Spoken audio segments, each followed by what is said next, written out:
오늘 우리에게 주시는 하나님의 말씀 요나 1장 1절부터 17절까지 말씀입니다.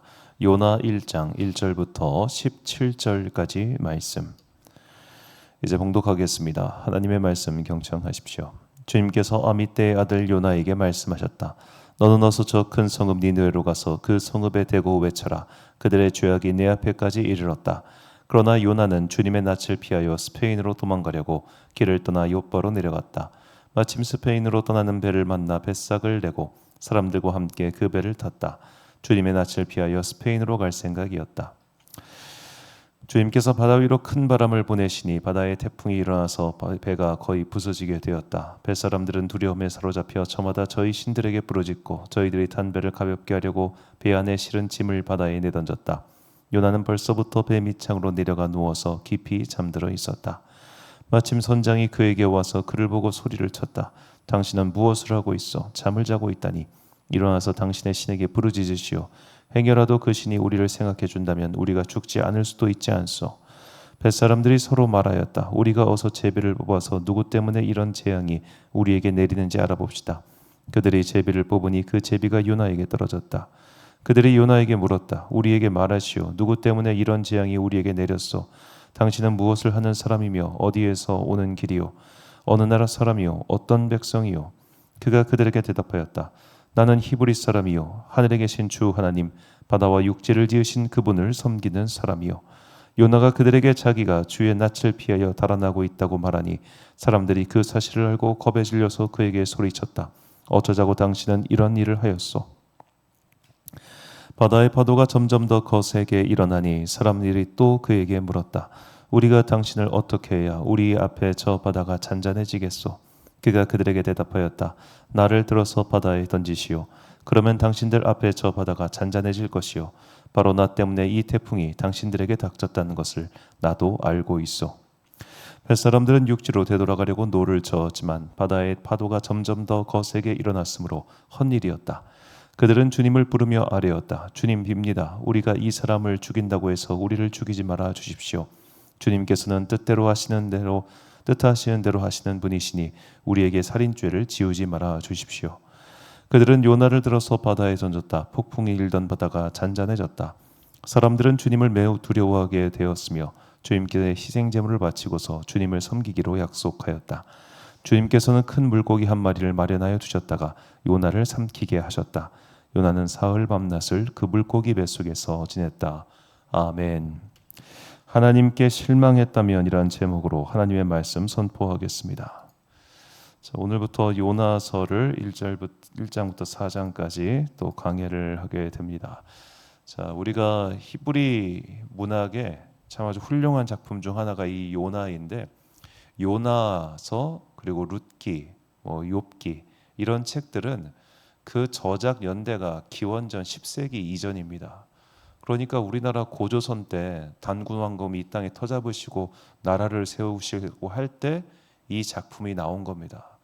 그러니까 우리가 성경의 역사를 조금 생각을 해보면 야, 이게 진짜 사람의 지혜로 만들 수 있는 작품이 아니구나를 다시 한번 깨닫게 됩니다. 자, 인류가 이제 만들어 놓은 여태까지 많은 책들 가운데 성경이 제일 오래된 책은 아니에요. 가장 대표적으로 오래된 고대 문헌은 힌두교 경전 리그베다가 있습니다. 그 리그베다도 굉장히 훌륭한 작품이죠. 자, 여튼 굉장히 이 히브리인들의 지혜와 삶이 담긴 아주 참 좋은 작품이 이 요나서입니다.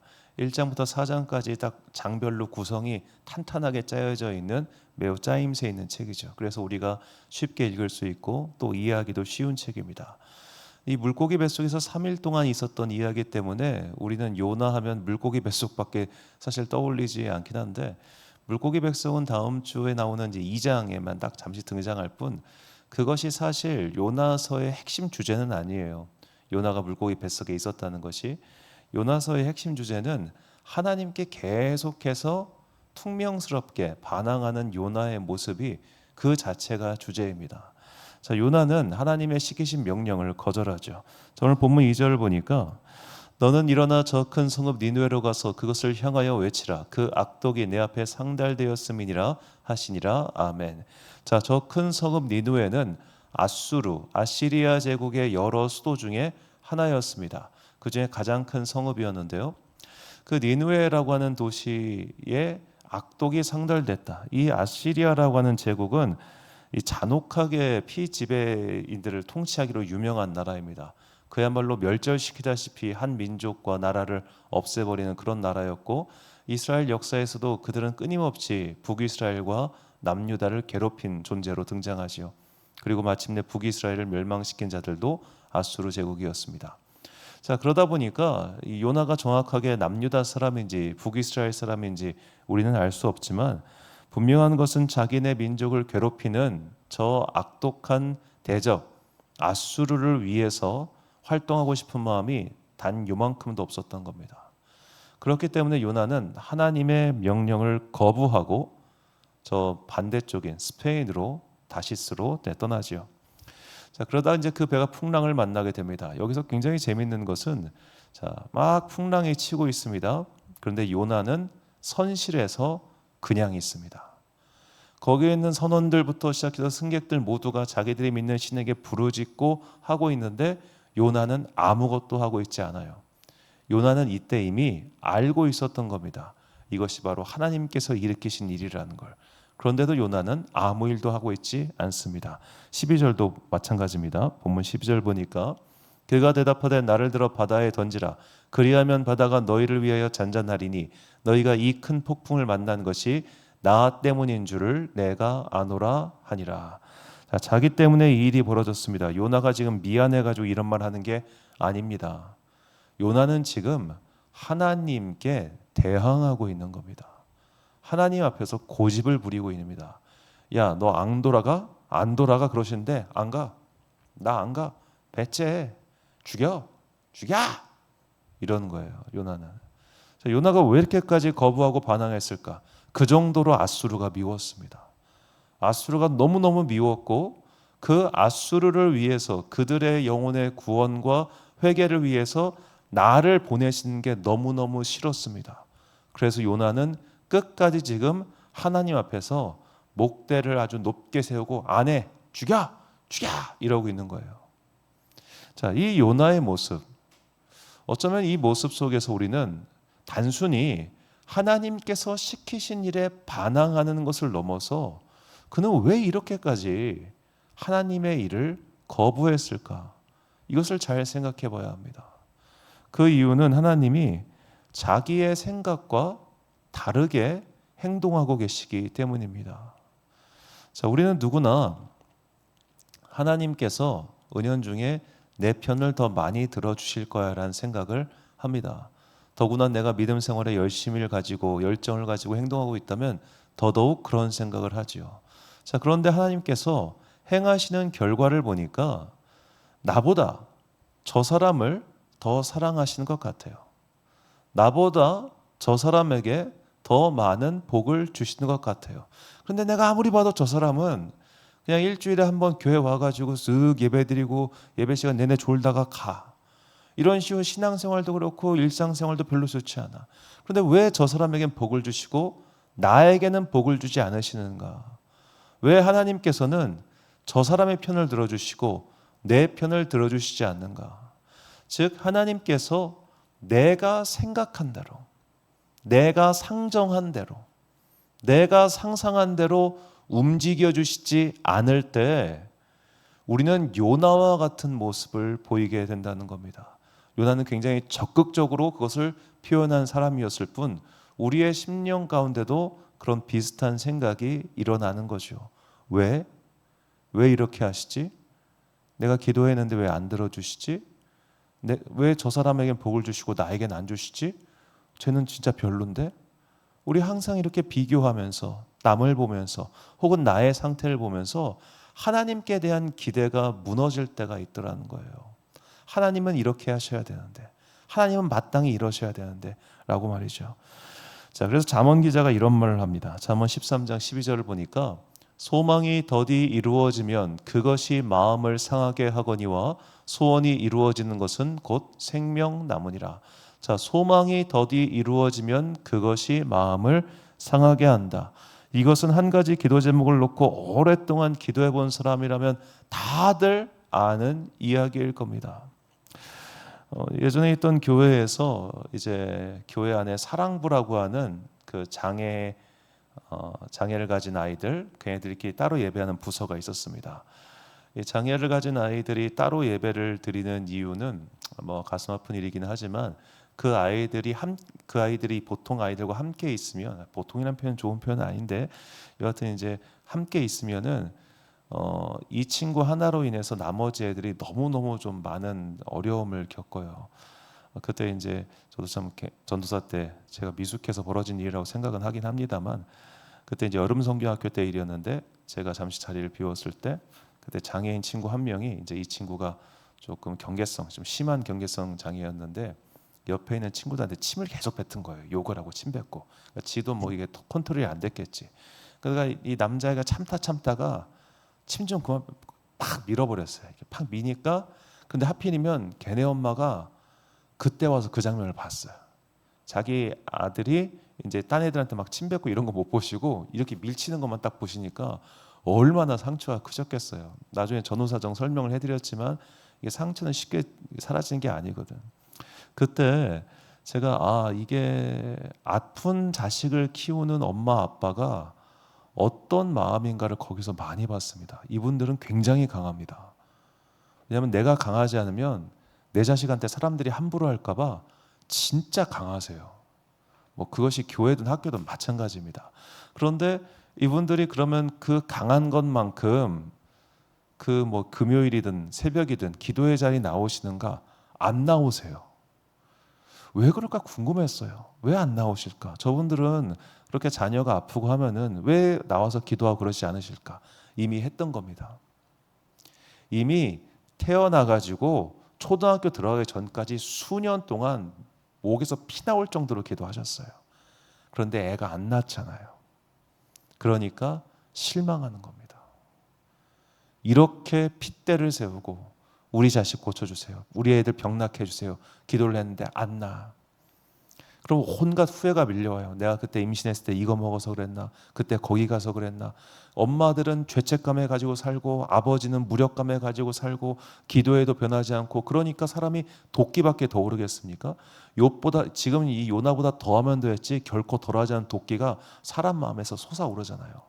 우리가 오랫동안 기도하고 오랫동안 하나님을 섬기면서 주님 제발, 주님 제발, 주님 제발 하라고 했던 그 기도의 제목이 이루어지지 않을 때 우리는 요나보다 더하면 더했지 결코 덜하지 않더라고요.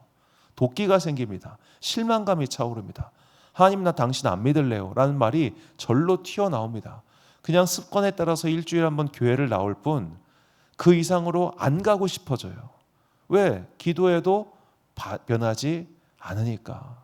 자, 이처럼 우리가 우리의 삶 속에서 기도해도 변하지 않는 이 상황 때문에 실망했을 때 우리는 어떻게 하면 좋을까요?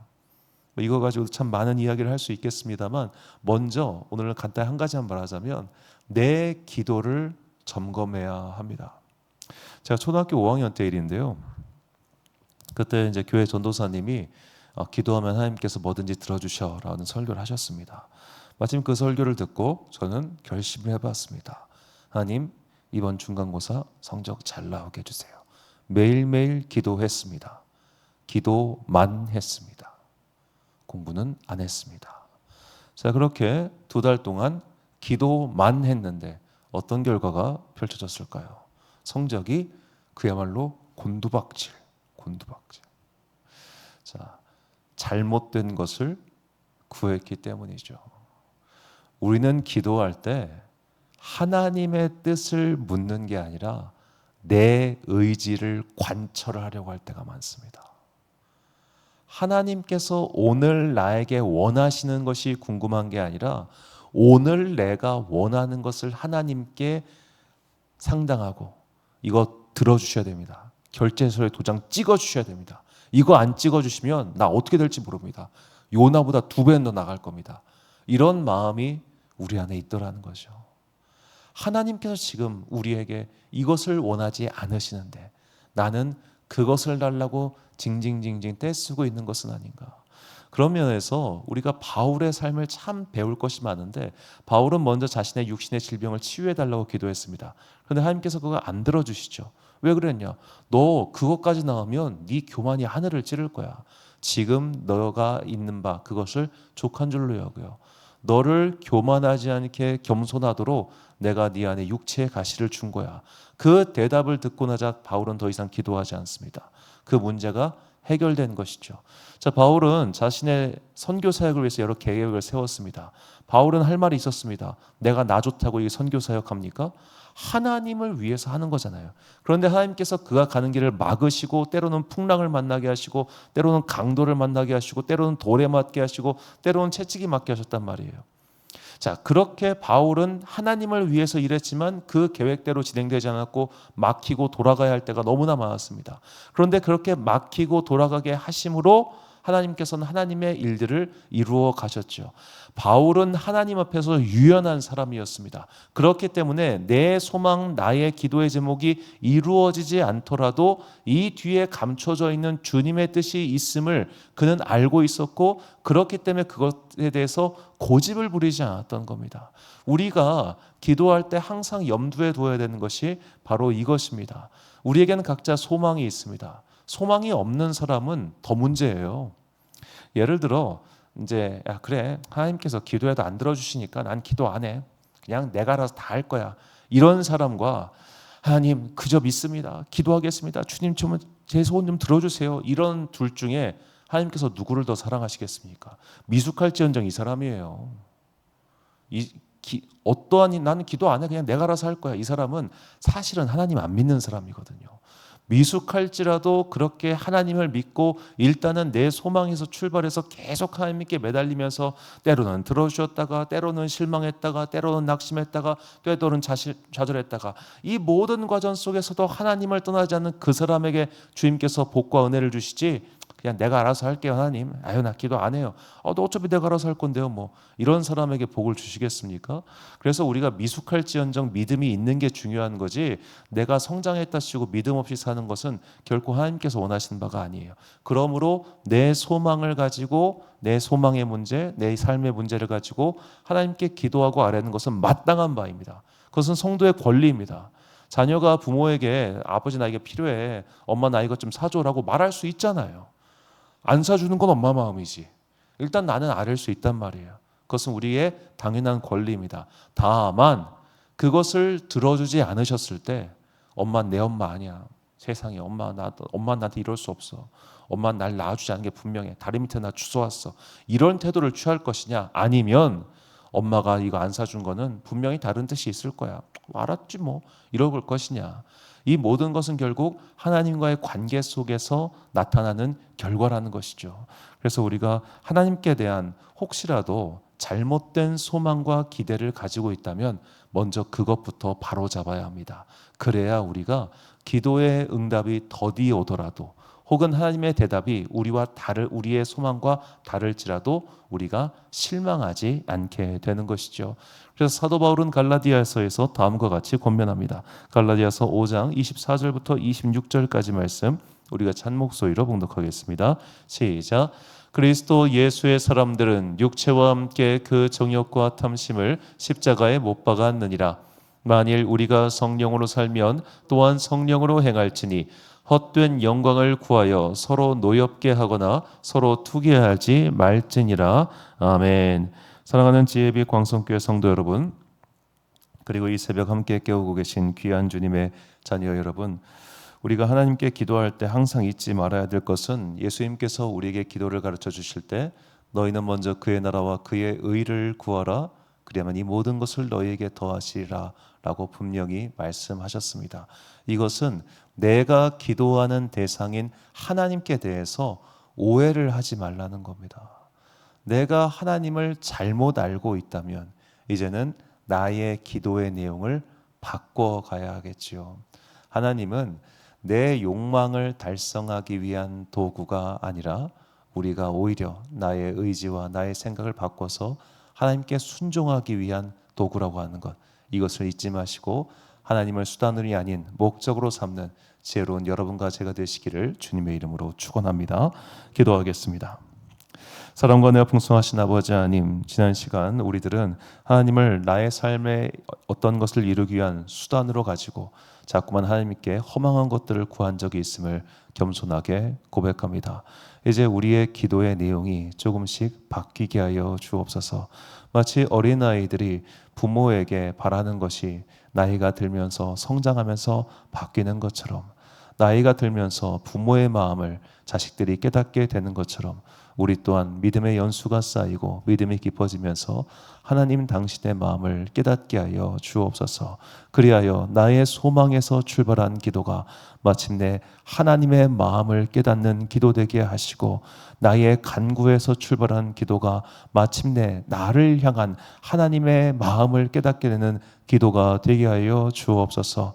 이처럼 나의 기도를 통해서 나라고 하는 그 그릇은 깨지고 그 안에 성령께서 주시는 은혜와 자비와 사랑만이 충만하게 거하기를 소망합니다. 오늘도 우리에게 성령의 기름을 부으사 메마른 나의 심령 가운데 주님께서 그 밭을 옥토로 변화시켜 주시고 말씀의 씨앗이 30배, 60배, 100배의 결실을 맺도록 우리 가운데 은혜를 가득 부어 주옵소서. 우리를 통하여 성령님의 생명의 강물이 흘러넘치게 하여 주옵소서. 나를 믿는 자는 그 배에서 생수의 강이 흘러넘친다 하셨사오니 오늘 나의 삶의 자리에서 내가 만나는 모든 사람들에게 그 생명의 생수의 강을 흘러보낼 수 있는 복의 근원들 되게 하여 주옵소서. 오늘은 한 주간의 업무를 마치는 금요일입니다. 오늘도 각자의 삶의 자리에서 열심히 살아가는 당신의 자녀들에게 복과 은혜를 내려주시고, 오늘도 저녁에 함께 모여서 기도할 때에 하늘의 문을 여시고 우리의 기도에 응답해 주시기를 간절히 소망하오며, 이 모든 말씀 우리 구주 예수 그리스도의 이름으로 기도드립니다. 아멘. 오늘의 기도 제목입니다. 너희는 먼저 그의 나라와 그의 의를 구하라. 그리하면 이 모든 것을 너희에게 더하시리라. 라고 가르쳐 주신 주님의 기도를 생각하며 기도의 영역을 확장시키기 위해 성령님의 은혜를 내려달라고 기도하십시오. 오늘 주신 기도의 제목 가지고 기도와 묵상에 힘쓰는 하루 되시길 바랍니다. 기도하겠습니다.